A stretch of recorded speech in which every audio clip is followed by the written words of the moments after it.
What's up, guys? Teddy Striker here. Petr Yan makes his return next week. Yeah, I believe it's next week at UFC 299.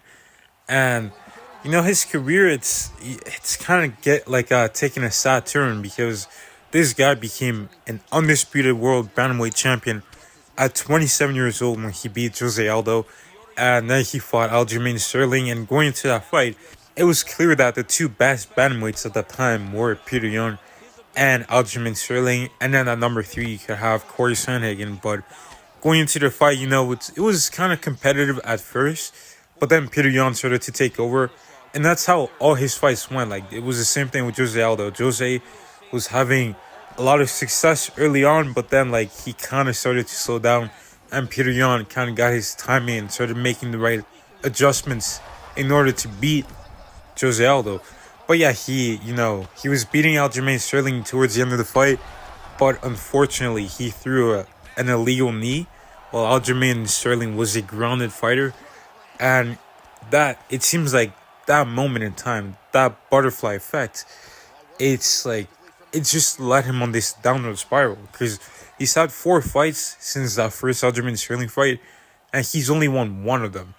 He bounced back against Corey Sandhagen, and at that point, it really seemed like he was going to mess up Aljamain Sterling, because that first fight, obviously, it was competitive, but Petr Yan was starting to take over, and it seemed like he was just going to take over that whole fight and potentially stop Aljamain.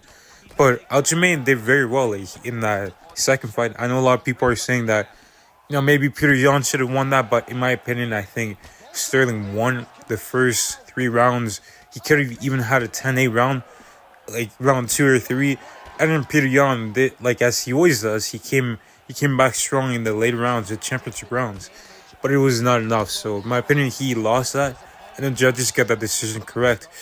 But then he took on Sean O'Malley, and when this was announced, I was so confused, because Sean O'Malley was ranked number 11 or 12, and Petr Yan was the number 1 contender. It made no sense for them to do this matchup. It was a crazy step up in competition, and I thought that Petr Yan was going to knock Sean O'Malley out.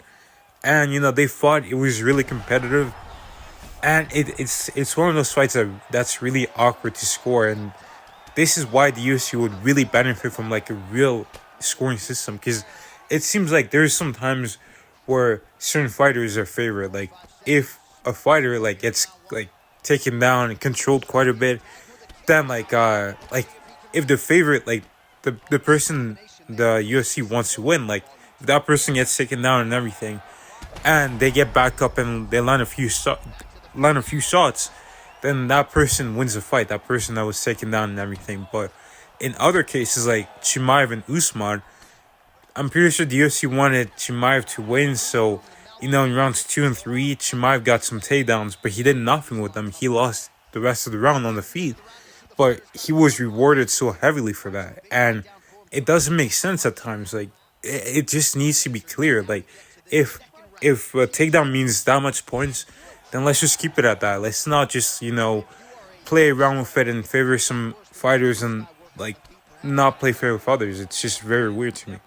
Petr Yan, he took down Sean O'Malley, but I think it was in the first round. He took him down quite a bit. But, O'Malley landed, a couple more strikes, and they gave the first round to Sean O'Malley.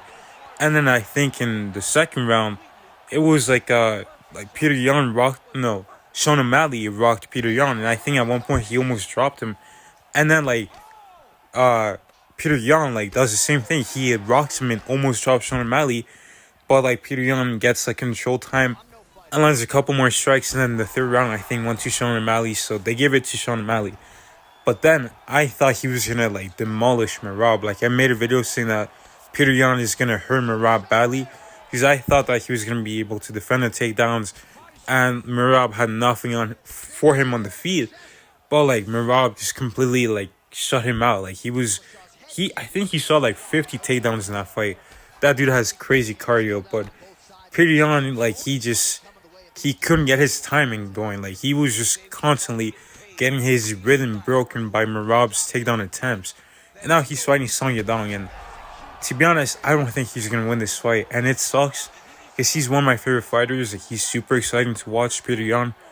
but like he's up against this like well-rounded kid, Song Yadong, who's he hits very hard.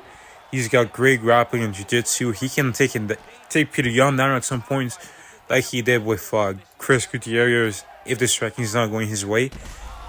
And like I said, he's also got some pretty good kicks. So it's gonna be a handful for Petr Yan, and he's very durable. Got good defense too.